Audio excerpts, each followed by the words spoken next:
بسم اللہ الرحمن الرحیم۔ جے ڈاٹ انسپائر تنہا مسافر قسط نمبر 9۔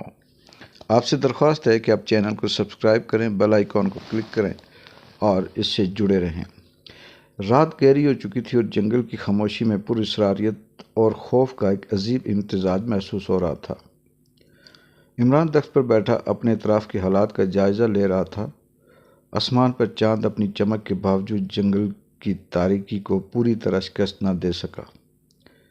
ہوا کے ساتھ پتوں کی سرسراہٹ، دور سے آنے والی نامعلوم آوازیں اور کبھی کبھار کسی جانور کی دھیمی گرج، سب کچھ اس بات کا اشارہ دے رہی تھی کہ یہ رات عام راتوں جیسی نہیں ہوگی۔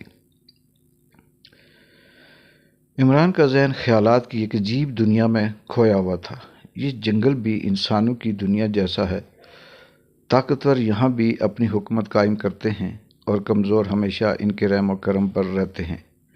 وہ دل ہی دل میں سوچتا رہا، شیر بادشاہ ہے، لیکن وہ بھی ہر علاقے میں اپنی مرضی نہیں چلا سکتا۔ جیسے لگڑ بگڑ کا علاقہ ہو، وہاں اسے سخت مزاحمت کا سامنا کرنا پڑے گا۔ حیرت ہے کہ اصول اور قوانین صرف انسانوں تک محدود نہیں۔ یہ سوچتے ہوئے عمران نے ارد گرد کی آوازوں پر توجہ مرکوز کی۔ بندر اب بھی اپنی مخصوص آوازوں کے ساتھ ایک درخت سے دوسرے پر چھلانگ لگا رہے تھے۔ وہ ہنسا اور خود سے بولا، یہ بندر تو واقعی جنگل کے رپورٹروں جیسے ہیں۔ جہاں کوئی ہنگامہ ہو، یہ سب سے پہلے پہنچ جاتے ہیں اور ان کی خبریں ہمیشہ تازہ اور سنسنی خیز ہوتی ہیں۔ لیکن اچانک بندروں کی سرگرمیوں میں تیزی آ گئی۔ وہ شور مچاتے ہوئے کسی بڑے جانور کی طرف لپکنے لگے۔ عمران نے درخت سے جھانک کر نیچے دیکھا تو حیرت کا ایک نیا دروازہ کھل گیا۔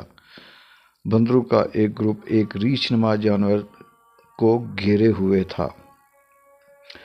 وہ بیچارہ اپنی طاقت کے باوجود مکمل طور پر قابو میں نظر آ رہا تھا۔ کوئی بندر اسے دم سے کھینچ رہا تھا تو کوئی اس کے کان کھینچنے کی کوشش کر رہا تھا۔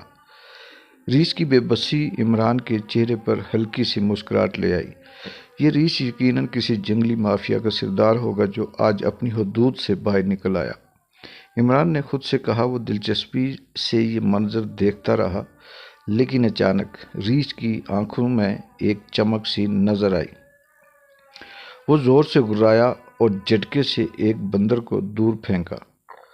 بندر نے کچھ لمحے کے لیے پیچھے ہٹ کر اپنی صفیں درست کی اور پھر دوبارہ حملے کے لیے تیار ہو گئے۔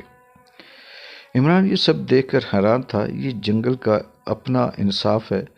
یہاں نہ کوئی پولیس ہے، نہ عدالت ہے، نہ طاقتور کو بھی اپنی طاقت کا حساب دینا پڑتا ہے۔ لیکن یہ منظر ابھی ختم نہیں ہوا تھا۔ عمران نے محسوس کیا کہ جھاڑیوں سے کچھ اور آوازیں آ رہی ہیں۔ وہ چکنا ہو گیا اور اپنی پوزیشن درست کی۔ اچانک جھاڑیوں سے دو سرخ آنکھیں نمودار ہوئیں جو دھیرے دھیرے اس کے درخت کے قریب آ رکی۔ عمران کا دل زور سے دھڑکنے لگا۔ یہ کون سی مخلوق ہے اور یہ میرے قریب کیوں آ رہی ہے؟ اچانک بندر بھی خاموش ہو گئے۔ ایسا لگ رہا تھا جیسے جنگل کی تمام مخلوقات نے اسے نئی آمد کو محسوس کر لیا ہے۔ عمران نے آسمان کی طرف دیکھا جہاں چاند اب بادلوں کے پیچھے چھپنے لگا تھا۔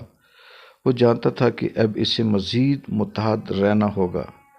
اس نے اپنی چھڑی کو مضبوطی سے تھام لیا اور اپنی نظریں جھاڑیوں پر جما دیں۔ کچھ ہی لمحوں میں ایک بڑی اور خوفناک مخلوق جھاڑیوں سے باہر نکلی۔ یہ عجیب و غریب مخلوق تھی جس کے بال الجھے ہوئے تھے، دانت نوکیلے اور آنکھیں خون کی طرح سرخ تھیں۔ عمران اپنی سانسیں روکتے ہوئے محسوس ہوا۔ وہ مخلوق دھیرے دھیرے درخت کے گرد چکر لگانے لگی۔ یہ کیا بلا ہے اور مجھے کیوں گھور رہی ہے؟ عمران نے دل میں سوچا۔ اس کا دل خوف اور تجسس کے درمیان پھنسا ہوا تھا۔ اس نے آہستہ سے اپنی جیب میں ہاتھ ڈال کر چھوٹا سا چاقو نکالا اور خود کو دفاع کے لیے تیار کیا۔ رات کی تاریکی میں وہ مخلوق اچانک درخت کے نیچے آ کر بیٹھ گئی۔ عمران کے ہاتھ پسینے سے بھیگ گئے۔ وہ جانتا تھا کہ اب صرف اس کی حاضر دماغی اور حوصلہ اسے بچا سکتے ہیں۔ اس نے اپنے اعصاب مضبوط کیے اور بار بار وہی نیچے دیکھتا رہا کہ کہیں یہ درخت پر ہی نہ چڑھ جائے۔ اب تو عمران کی نیندیں اور بھی سوچنا سب کچھ منجمد ہو گیا۔ عمران یہ سوچنا شروع ہو گیا کہ اس کو یہاں سے کیسے بھگایا جائے۔ قسط نمبر 9 ناظرین، قسط نمبر 10 کے لیے اس کے ساتھ جڑے رہیے اور انشاءاللہ آپ کو اس میں بھی اسی طرح سے ایک نئے سسپنس، ہمت، حوصلے سے بھرپور کہانی ملے گی۔